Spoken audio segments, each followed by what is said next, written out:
ॐ भूर्भुवः स्वः तत्सवितुर्वरेण्यं भर्गो देवस्य धीमहि धियो यो नः प्रचोदयात्।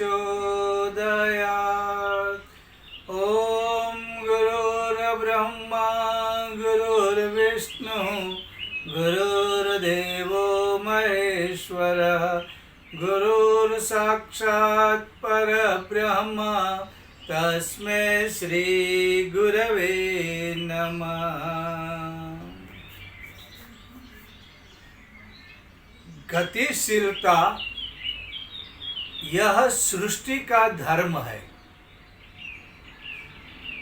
इस सृष्टि के हम अंश हैं, इसलिए हमारा भी धर्म है हम गतिशील रहे।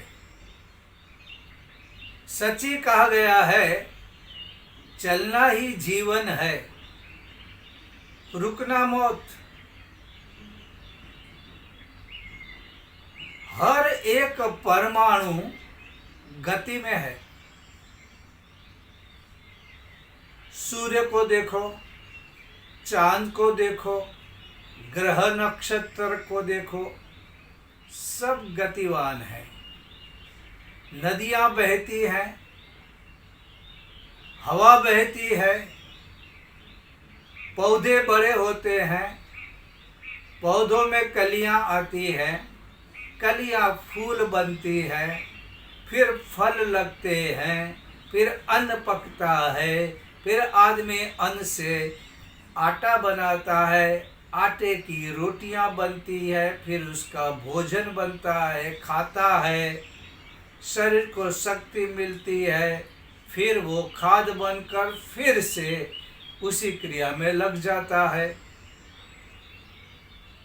समंदर से पानी ऊपर उठता है, बादल बनते हैं, बादल इधर उधर घूमते हैं, फिर बारिश होती है और रिमझिम की आवाज़ के साथ जब लोग मस्ती करते हैं तो वह बहता हुआ पानी कभी झरनों में, कभी नालों में, कभी नदियों में पास होते होते सागर को मिलता है।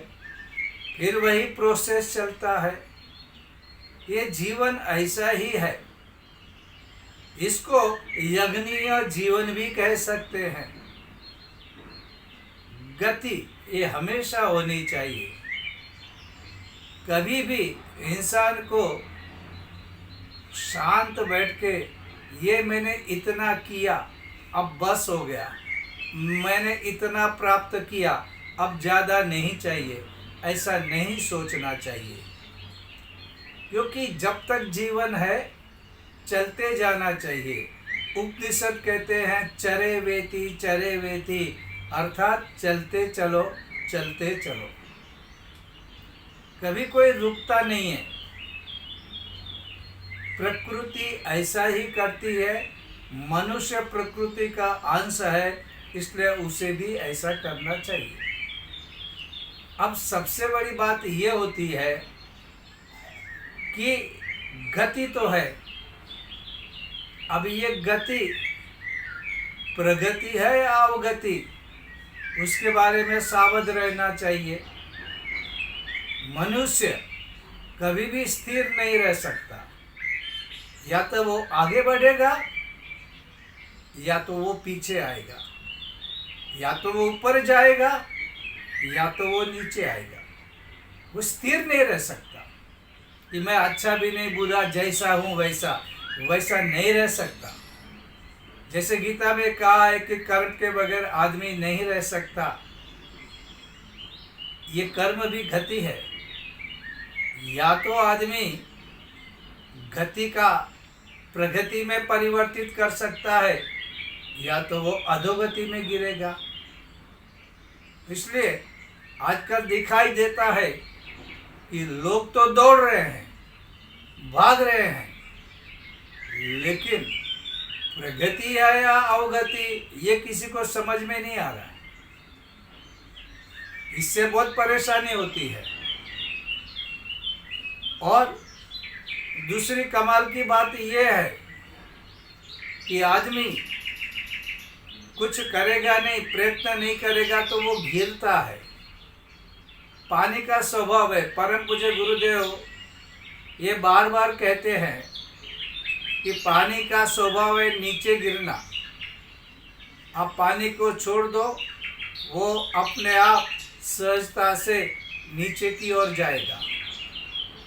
उसी तरह से अगर हमें पानी को ऊपर लेना है तो उसके लिए प्रयत्न करने पड़ेंगे, उसके लिए मेहनत करनी पड़ेगी, उसके लिए यंत्र लगाने पड़ेंगे, तब जाकर बात बनेगी। इंसान भी अगर प्रगति करना चाहता है तो उसके लिए मेहनत करनी पड़ेगी, उसके लिए प्रयत्न करने पड़ेंगे, उसके लिए यत्न करने पड़ेंगे। ऐसा ही मैं कुछ भी नहीं करूँगा, मैं जैसा हूँ वैसा रहूँगा और मैं प्रगति करूँगा, तो यह संभव नहीं है। प्रगति करना है, आगे बढ़ना है, विकास करना है, प्रगति करनी है तो प्रयत्न तो जरूर करने पड़ेंगे। उसके बगैर कोई बात नहीं बनेगी। और प्रयत्न हमेशा के लिए होने चाहिए। परम पूज्य गुरुदेव एग्जाम्पल देते हैं कि हम सांसें लेते हैं, ये सांसों की प्रक्रिया चालू रहती है। सांस लेना, सांसों को छोड़ना, लेना लेना छोड़ना, ये चलते रहता है। लेकिन जैसे हम सांस लेते हैं, उसके अंदर का प्राणवायु ऑक्सीजन हमारे भीतर जाता है, हमको लालिमा देता है, उसका काम हो जाता है। और उसके बाद वो सांसें काम की नहीं, कार्बन डाइऑक्साइड बन के वो बाहर निकल जाता है।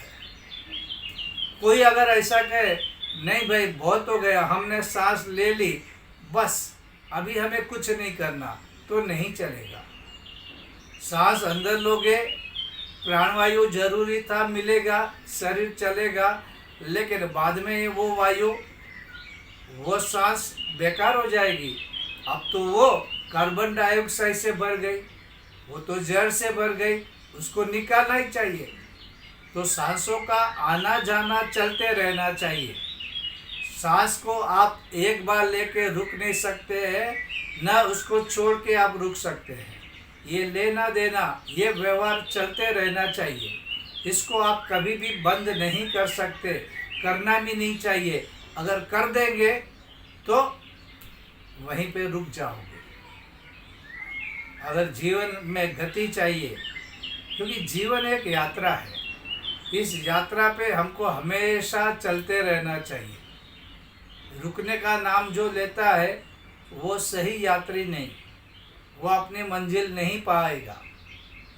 रुकना कहीं पे भी नहीं है, मेहनत करते रहना है। ये संन्यास आश्रम की बात करने वाले ये समझते हैं कि संन्यास आश्रम का मतलब ऐसा नहीं हुआ कि तुम्हें कहीं रुक जाना है। एक प्रोसेस है, ये प्रगति है, एक गति चलती रहती है। एक स्टेप से फिर दूसरे स्टेप पे, फिर तीसरे स्टेप पे, फिर चौथे स्टेप पे। कहीं पे रुकने की बात नहीं है, कहीं पे आलसी और प्रमादी बनने की बात नहीं है। इसको तो हम लोगों ने आत्महत्या कहा है, और आलस्य को हमने सबसे निकटवर्ती, हम लोगों ने उसको शत्रु गिना है। तो ये नहीं होने चाहिए। आप देखते हो कि किसान का बेटा कितनी मेहनत करता है, कितना सीखता है और फिर किसान बनता है। किसान बनना आसान नहीं। लोहार का बेटा ये लोहारी सीखने के लिए बहुत सारी कड़ी मेहनत करता है, जीवन के कितने साल देता है, उसके बाद वो कहीं जाकर एकदम स्किल्ड, कुशल लोहारी बनता है। उसी तरह हमारे यहाँ और जितने भी साधन हैं, चाहे वो टेलर हो, जैसे हम हलवाई को देखते हैं, हलवाई की दुकान पे आप जाओगे तो रंग बिरंगी मिठाइयाँ रहती, उसके अलग अलग आकार रहते हैं, अलग अलग प्रकार होते हैं, अलग अलग खुशबू होती है। लेकिन ये ऐसा ही नहीं बनता है। ये हलवाई बहुत मेहनत करता है और उसके बाद अपने बच्चों को ये कला सिखाता है, इसमें भी समय जाता है, फिर वो अच्छा हलवाई बनता है। तो क्या होता है, ये चलने की प्रक्रिया, ये मेहनत करते रहने की है। अगर कोई मेहनत नहीं करेगा, अगर कोई रुक जाएगा, तो कभी भी हम लोग आगे नहीं बढ़ सकते हैं। भोजन में भी हम लोगों ने देखा, एक प्रोसेस चलते रहता है। एक बार खाना खाने के बाद अभी हम कभी नहीं खाएंगे, ऐसा नहीं होता। भोजन खाना भी पड़ता है, भोजन पचाना भी पड़ता है, उसको बाहर भी निकालना है, फिर उसका खाद के रूप में उपयोग भी होता है। कुदरत अपने आप इसका उपयोग कर लेती है और ये चलते रहता है, चलते रहता है। ये कभी न रुकने वाला कार्यक्रम है। तो इसलिए परम पूज्य गुरुदेव कहते हैं कि अगर तुम्हें आगे बढ़ना है, आगे बढ़ने की तैयारी करना है, तो तुमको ये हमेशा याद रखना है कि तुमको गति में रहना है। गलती से गति को छोड़ना नहीं। गलती से ऐसा नहीं कर सकते हैं कि सांस ली, अब हमें नहीं चाहिए, हम रुक जाते हैं, तो आपका जीवन भी रुक जाएगा। भोजन के बारे में अगर आप कहते हैं नहीं, मैंने पेट भर के भोजन खा लिया, अभी मैं कभी भी भोजन नहीं खाऊंगा, ऐसा नहीं होता है। कुछ घंटों के बाद आपको ज़रूरत पड़ेगी, भूख लगेगी और आपको ये सब काम करना पड़ेगा। यहाँ कुछ सब कुछ बदलता है और ये कुदरत का नियम है। शंकराचार्य ने भी कृष्णाष्टक में लिखा है, दिने दिने नवम नवम, हर दिन कुछ नयापन। यहाँ ब्रह्मांड हमेशा विकास करते रहता है, गति करते रहता है। अणु, परमाणु, न्यूट्रॉन, प्रोटॉन, ये सब अपनी गति में रहते हैं। जो चीज़ दिखती है वो तो गति करती है, जो चीज़ ऐसा लगता कि स्थिर है, अगर उसमें भी आप विज्ञान की नज़र से देखोगे तो उसके अंदर भी गति है। आपको मालूम है, हमारे जमीन के अंदर, धरती में कई खनिज तत्व हैं। वे खनिज तत्व बनते भी हैं एक प्रोसेस से, गति से, और एक जगह से दूसरी जगह वे गति करके निकल भी जाते हैं। कभी कभी ऐसा होता है, हमारे पुराने ज़माने में लोग सोना इकट्ठा करते थे, धन इकट्ठा करते थे, तो गांव में डाकू आते थे और पहले की जैसी न्याय व्यवस्था वहाँ नहीं थी, तो क्या करते थे, ज़मीन में गाड़ देते थे। लेकिन वो मरने के बाद अगर उनके बच्चों को नहीं मालूम पड़ता और बहुत साल निकल जाते हैं, फिर मालूम पड़ने के बाद अगर ज़मीन में देखेंगे खुदाई करके तो नहीं मिलता। क्यों? ज़मीन के अंदर भी हलचल मची रहती है, वहाँ पे भी गति होती रहती है, वो कहीं और जगह पे चले जाते हैं। ये ऐसा है। तो जीवन को गति में रखना है। आप कोई भी कार्य करते हो, उस कार्य में अगर आपके पास गति नहीं, आप घर चला रहे हो, आप कोई धार्मिक कार्य कर रहे हो, हाँ, हमने पहले कर लिया, अभी हमको करने की ज़रूरत नहीं, तो नहीं चलता। एक मामूली चींटी काम करती रहती है, बारिश से पहले उसकी मेहनत डबल होती है। मधुमक्खियाँ हमेशा उड़ती रहती है, दूर दूर जाके फूलों के पास से वो मध लेकर आती है और उसका क्या करती है, उसको इकट्ठा करती है। अष्ट सिद्धि और नवनिधि प्राप्त करने वाले योगी भी कड़ी मेहनत करते हैं। पहलवान बनने के लिए भी बहुत मेहनत करना पड़ता है। पहलवानी एक दिन में नहीं आती है, कई साल लग जाते हैं। और पहलवानी आएगी, आदमी पहलवान बनेगा तो उसके डम्बल्स में से पहलवान नहीं बनता। डम्बल्स अपनी शक्ति नहीं देता है, अपना लोहा नहीं देता है। ये तो अपने आप, अपने भीतर से ही वो शक्ति आती है, वो शरीर बनता है। लेकिन ये बिना गति कभी भी नहीं होता है। तो ये हमारा जीवन, हमको अगर पहलवान बनना है, अगर हमको विद्वान बनना है, तो न जाने कितनी रातों मेहनत करनी पड़ती है, न जाने कितनी पुस्तकें पढ़ने पड़ते हैं। उसके बाद आदमी विद्वान बनता है और कुछ बोल पाता है। ऐसा बैठे बैठे कोई तुक्का लगा के कुछ बोल नहीं पाता और न वो ज्ञानी बन सकता है। तो इस तरह से यहाँ पे चलता है। और ये जो काम करेगा उसको कुछ ना कुछ जो चाहिए वो मिलेगा, या तो कुछ ना कुछ बाइबल में कहा है कि जो मांगेगा उसको मिलेगा, जो दरवाज़ा खटखटाएगा उसके लिए दरवाज़ा खुलेगा। तो ये मेहनत करते रहना है। जैसे गुरुदेव बहुत बार कहते थे कि जो पुरुष अपनी मदद करता है, भगवान उसकी मेहनत उसको मदद करता है। अरे खुद को मदद खुद नहीं करेगा और भगवान को पुकारेगा, भगवान आके मुझे मदद कर, तो भगवान नहीं करेगा। हाँ, तुम अपने आप को मदद कर रहे हो, हार गए हो, भगवान को पुकारो, भगवान आएगा और तुम्हारी मदद करेगा। बाकी हे भगवान, हे माधव, रात को बहुत मच्छर काट रहे हैं, हे माधव आके मच्छर भगा, तो ऐसे भगवान नहीं आने वाले। हाँ, भगवान उसके लिए नहीं बैठा है। और भगवान भोला है तो इस तरह का भोला नहीं है, ये भी ख्याल रखना है।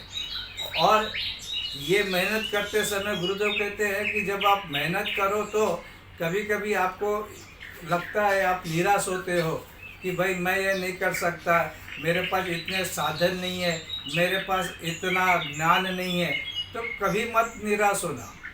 परम पूज्य गुरुदेव ने एक वाक्य कहा कि सफलता यह किसी साधनों में नहीं, वह भावना में है। शक्तियाँ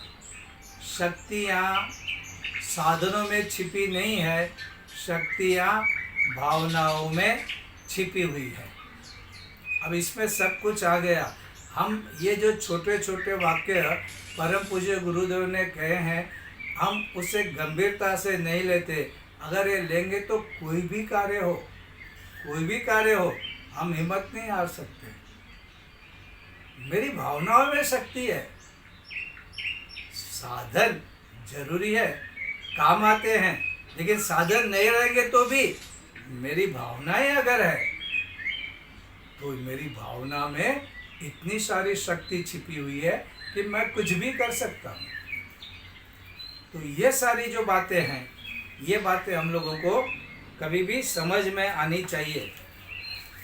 अच्छा, अभी हम लोगों को लगता है कि करेंगे, काम करेंगे, आज नहीं तो कल करेंगे, परसों करेंगे। अच्छा, इसमें जो है ना, हम लोग जीवन के बारे में गंभीर नहीं है। ये मनुष्य जन्म मिला, ये कोई छोटी बात नहीं है, छोटी बात नहीं है, क्योंकि हमको फुकट में मिला है तो हमारे लिए उसकी कुछ वैल्यू नहीं। जैसा भी आ रहा है हम लोग जिए जा रहे हैं। नहीं जीना है ऐसा, सोच समझ कर हिसाब से जीना है, इसका उपयोग करना है। एक मैंने कहानी सुनी थी, न्यूयॉर्क में, अमेरिका में, छगन भाई पटेल ये फ्लाइट पकड़ने वाले थे 7:30 का। जल्दी आ गए। जल्दी आने के बाद हम उनको टाइम पास करना था। ज़्यादा पढ़े लिखे नहीं थे, किताबों का शौक़ नहीं था, तो अब टाइम पास करना था। तो टाइम पास करने के लिए सामने देखा, एक वज़न कांटा था और वज़न कांटे में लिखा था, आपके वज़न के साथ आपका भविष्य भी, हम लोग कहेंगे आपका भविष्य भी आपको जानने मिलेगा। तो छगन भाई पटेल ने कहा, हाँ चलो भाई टाइम पास कर लेते हैं, देखते हैं अपना वज़न भी कितना बड़ा है, कितना वज़न है, देखते हैं। तो वो गए, सिक्के डाले और वहाँ से कार्ड निकला, आपका नाम छगन भाई पटेल है, आपका वज़न 70 किलो है, आप 7:30 का फ्लाइट पकड़ने वाले हैं। छगन भाई को आश्चर्य हुआ, इसको कैसे मालूम मेरा नाम क्या है? वजन ठीक है, मालूम पड़ा मशीन है, लेकिन मैं कौन सा फ्लाइट पकड़ने वाला हूँ उसको कैसा मालूम पड़ा? बोला कुछ गड़बड़ है। वो गए बाहर, अपना हेयर स्टाइल चेंज किया, गॉगल्स था उसको निकाल के पहना, कपड़े के शर्ट के बटन खोल दिए, वापस गए। बोलता अब देखे कैसा क्या। वो गए कार्ड आया, अभी भी आपका नाम छगन भाई पटेल है, अभी भी आपका वजन 70 किलो है और आप 7:30 की फ्लाइट पकड़ने वाले हैं।